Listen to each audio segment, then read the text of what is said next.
مسلمان کر سکتا ہے، اور کہتے ہیں کہ افضل اور بہتر یہی کہ سنت پہ عمل کرتے ہوئے خود کرے، لیکن اگر کوئی مسلمان دوسرے کے بارے میں وہی حسن ظن رکھ کر یہ کام کرتا ہے تو پھر وہ بھی جائز تو ہے، لیکن افضل جسے کہا جائے خود کرنا چاہیے۔ اچھا، یہ استخارے سے اس کا کوئی تعلق نہیں ہے کہ استخارے سے یہ پتا چلے کہ جادو جو ہے وہ کس نے کرایا ہے اور کون کر رہا ہے؟ وہ استخارہ ہے ہی نہیں۔ یہ لوگوں میں یہی عام ہے کہ وہ کہا استخارہ کر لگے، آپ پہ تو جادو ہوا ہے اور ایک موٹی موٹی آنکھوں والی نے کروایا، پتہ نہیں محلے میں اور گھر میں کتنی موٹی آنکھوں والی۔ عربی زبان میں اگر ہم اس بات کا نام رکھنا چاہیں تو اس کا نام ہوگا استخبار، یعنی خبر طلب کرنا۔ استخبار کہنا چاہیے اسے کہ جہاں جادو ہے، جن ہے، کیا مسئلہ ہے، کیا نہیں ہے۔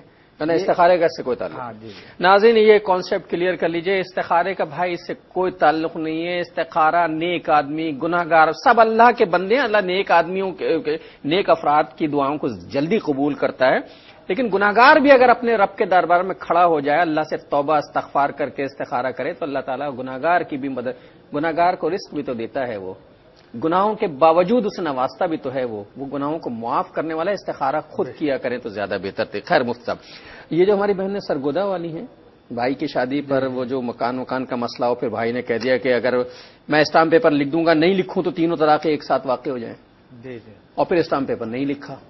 دیکھیں، بات یہ ہے کہ جو انہوں نے بات بیان کی ہے، جسے ہماری فقہی اصطلاح میں کہتے ہیں بر تقدیر صدق سائلہ، سائلہ کے سچا ہونے کی صورت میں اگر یہی شرط تھی کہ اس نے یہ کہا ابو کو لے جا کر اسٹامپ پیپر لکھواؤں گا یا لکھ دوں گا، اور اس نے یہ کام نہیں کیا، چاہے ابو کے منع کرنے کی وجہ سے نہیں کیا، یا حالات کی خرابی کی وجہ سے نہیں کیا، یا کچھ سوچ کے نہیں کیا، کوئی بھی وجہ ہو سکتی ہے، تو وہ تعلیق، وہ جو شرط تھی وہ شرط نہیں پائی گئی، تو اس یا شرط پائی گئی نہ جانا، تو وہ طلاق واقع ہو گئی۔ جی جی۔ اور چونکہ انہوں نے 3 طلاقیں ایک وقت میں دی تھی تو تینوں ہو گئی۔ جی جی، سن لیا بہن آپ نے، 3 طلاقیں اس طریقے سے دی گئی تھیں، اور جو شرائط اور جو معاملات ہیں اس کے حوالے سے مفتی صاحب کہتے ہیں یہ طلاق واقع ہو گئی۔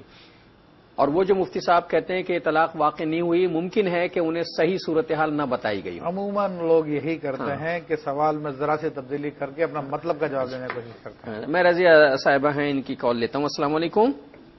وعلیکم السلام جی بھائی، میرا نام رضیہ ہے، میں بورے والے سے بات کر رہی ہوں۔ مجھے اس دن آپ نے کال کی تھی کہ وہ انگوٹھی کا جو مسئلہ تھا، پتا نا آپ کو، کہ مجھے کو کہہ رہے ہیں کہ انگوٹھی ہماری گری ہے۔ اچھا اچھا اچھا اچھا، ہاں جی، وہ انگوٹھی بھائی اس طرح کی نہیں ہے جس طرح وہ کہہ رہے ہیں۔ ٹھیک ہے نا، وہ انگوٹھی اگر اس طرح کی ہوتی تو میں اپنے بھائیوں کو ضرور پہنچا دیتی، کیونکہ میری نہیں ہے، میں نے نہیں رکھی۔ بہت اچھا بہت اچھا، چلیے بہت وہ سن رہے ہیں ہوں گے۔ میری بات ہے، میری بات سننا، لین نہ کاٹنا۔ ہیلو، ہاں ہاں سن رہا ہوں میں بھائی۔ اور چیز یہ کہ سونے کی ہو اگر، تو میرا چھوٹا دیور ہے، وہ مالی حالت اس کی بہت کمزور ہے، ٹھیک ہے نا، 1.5 ایکڑ اس کی زمین ہے، وہ بھی ٹھیکے پر دی ہوئی ہے، قرضہ اس کے اوپر کافی ہے۔ اگر میں وہ چیز بیچ کے، اس کا مالک نہیں مل رہا، 2-3 سال ہو گئے ہیں، اور وہ چیز سونے کی بیچ کے میں اس کو دے دوں اس کے پیسے، تو کیا یہ جائز ہے؟ اچھا ہاں جی، اچھا ٹھیک ہے بہن، بات کریں۔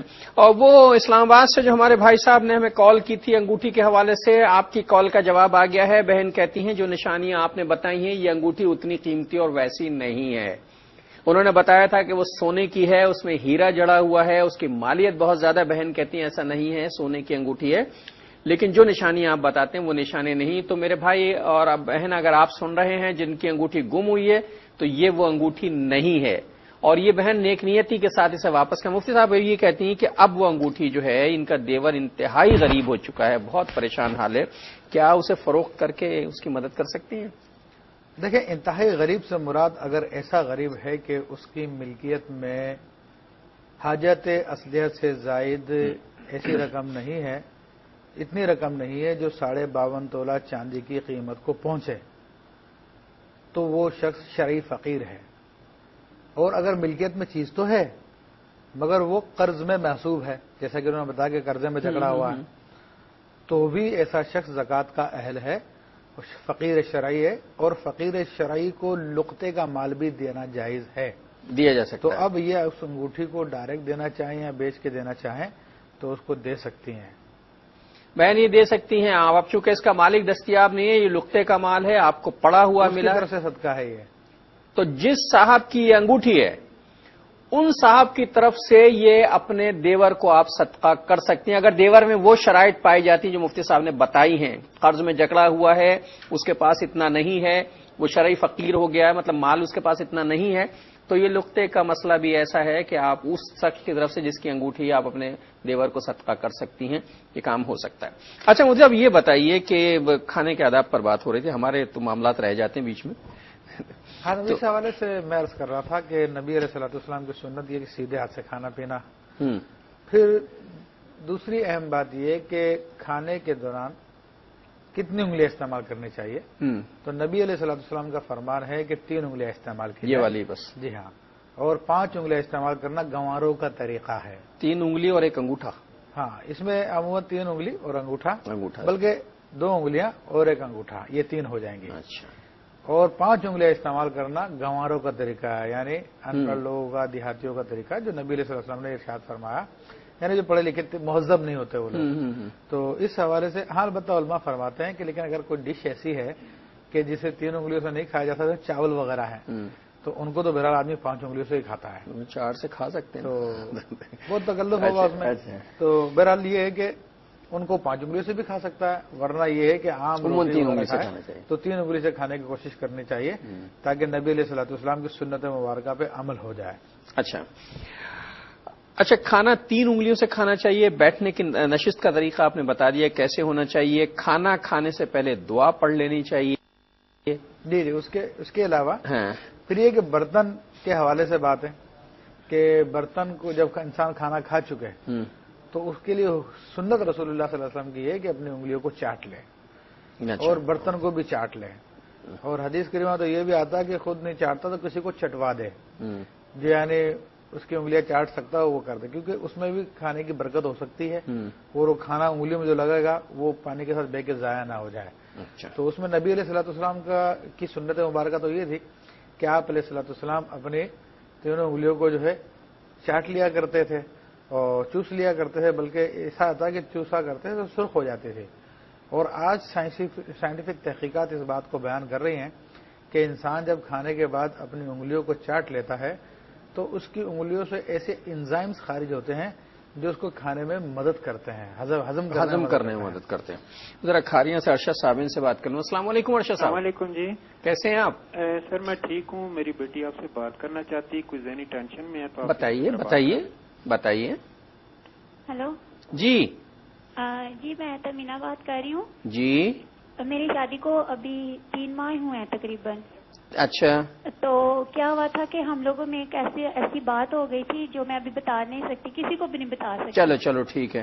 تو نا میرے ہسبینڈ، مجھے ٹینشن تھی، میں نے انہیں کہا تھا کہ آپ کسی مولوی سے کنسرن کریں نا، ورنہ میں اپنے پیرنٹ سے بات کروں گی۔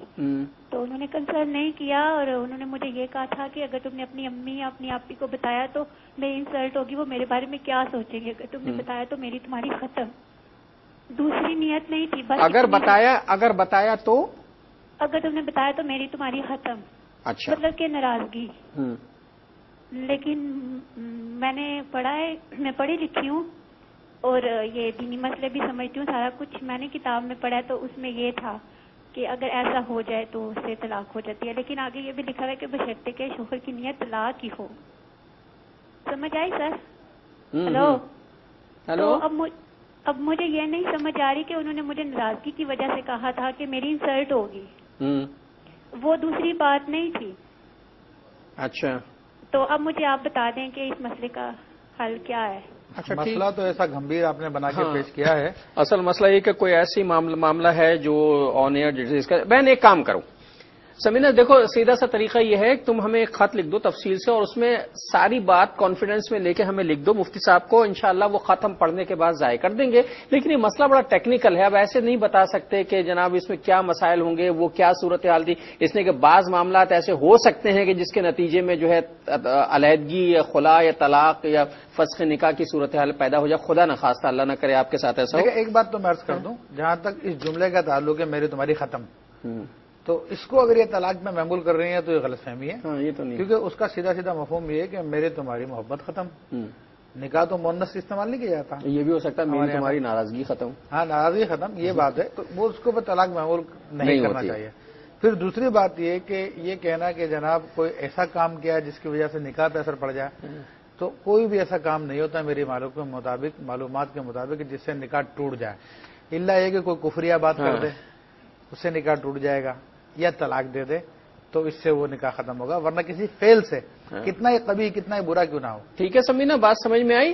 اچھا، اب چونکہ وقفہ ہونے والا ہے اور یہ اذان کا وقفہ ہوتا ہے تو مجھے یہ اذان کا تو نہیں ہے، خیر ظاہر اذان تو ہو چکی ہے، تو ہم ایک وقفہ چھوٹا سا لے لیں اگر تمہاری اجازت ہو، لیکن پریشان ہونے کی بات نہیں، دیکھیں کوئی ایسی بات نہیں ہے جس سے تم پریشان ہو رہے بہت زیادہ، خلق لکھ کے مزید تفصیل معلوم کر لینا۔ اب میں وقفے پہ جا رہا ہوں۔ السلام علیکم ورحمۃ اللہ وبرکاتہ، ویلکم بیک ناظرین۔ وقفے کے بعد پروگرام میں آپ کا خیر مقدم ہے۔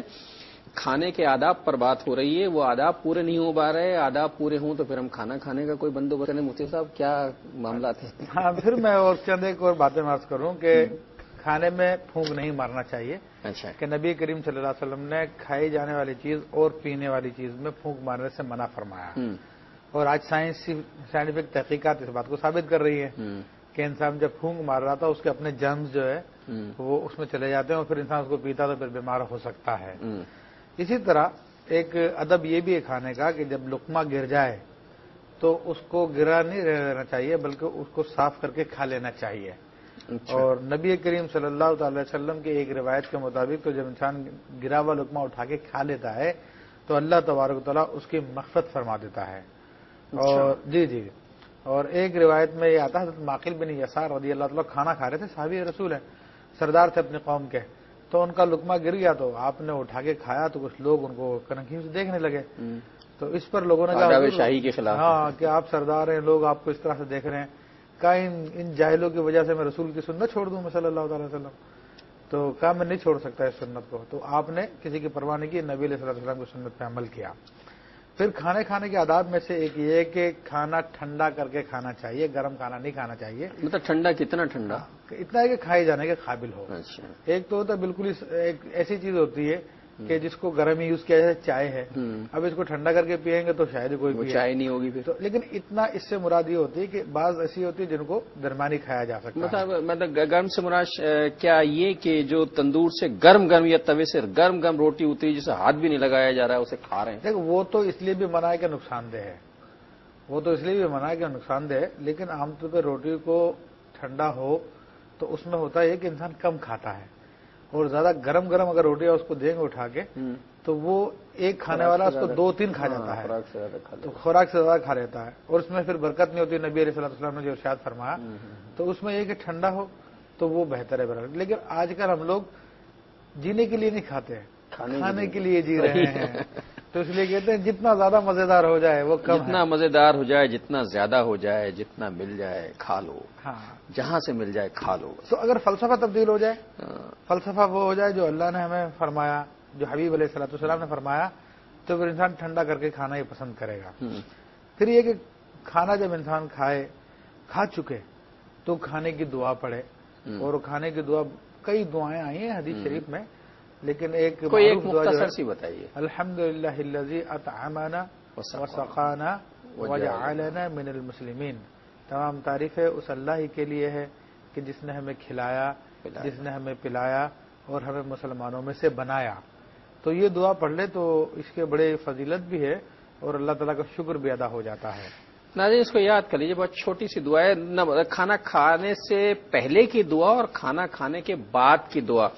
اگر آپ دسترخوان پر بیٹھ کے باواز بلند پڑھیں تو جو بچے ساتھ میں بیٹھے ہوتے ہیں، جب روزانہ دن میں 2 مرتبہ یہ معمول ہوگا، 3 مرتبہ، ان بچوں کو وہ دعا یاد ہو جائے گی، الحمدللہ الذی اطعمنا وسقانا وجعلنا من المسلمین۔